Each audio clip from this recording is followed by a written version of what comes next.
বিদেশের মাটিতে বাংলার জয়। আন্তর্জাতিক প্রতিযোগিতায় জোড়া মেডেল জিতলেন বাংলাদেশের নাঈম হোসেন।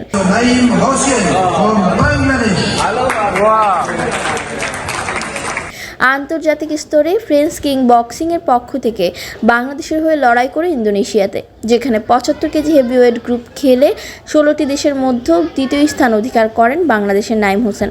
এই বিষয়ে নাঈম জানান, প্রধানমন্ত্রী আমাদের সহযোগিতা করে আমরা ভবিষ্যতে আরো ভালো কিছু দেশের জন্য বয়ে নিয়ে আসতে পারবো। আমি বাংলাদেশ চ্যাম্পিয়ন হয়েছি 3বার এবং আমি এবার এশিয়া চ্যাম্পিয়নশিপে দ্বিতীয় স্থান অর্জন করেছি। বাবার অনেক অবদান রয়েছে, তো ভবিষ্যতে এশিয়া চ্যাম্পিয়নশিপে যেন প্রথম স্থান অর্জন করতে পারি। সবাই আমার জন্য দোয়া করবেন, আমি যেন বাংলাদেশের হয়ে গোল্ড মেডেল নিয়ে আসতে পারি।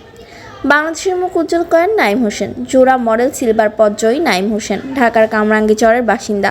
ছোট থেকে বড় হয়ে ওঠা ঢাকার কামরাঙ্গীচরেই স্কুল শিক্ষা সেখানে ছোট থেকে খেলাধুলার প্রতি যথেষ্ট আগ্রহ ছিল, তাই বক্সিং ক্লাবে নিয়মিত অনুশীলন করত নাঈম হোসেন। সেখান থেকে প্রাথমিক স্তরে কোচের হাত ধরে নিজেকে তৈরি করেন তিনি। এবার পা রাখলেন কিক বক্সিংয়ের জগতে। তারপর দেশের এবং দেশের বাইরের বিভিন্ন প্রতিযোগিতায় অংশগ্রহণ করে নানা পদ জয় করেন নাঈম হোসেন। নাঈম হোসেনের বাবা বলেন, পড়াশোনার পাশাপাশি খেলাধুলাতেও প্রথম থেকেই ভালো ফল করতেন।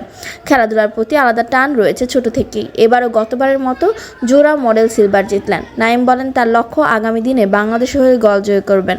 সেই প্রস্তুতি এখন থেকে শুরু করবেন বলে দেশবাসীর কাছে দোয়া চেয়েছেন।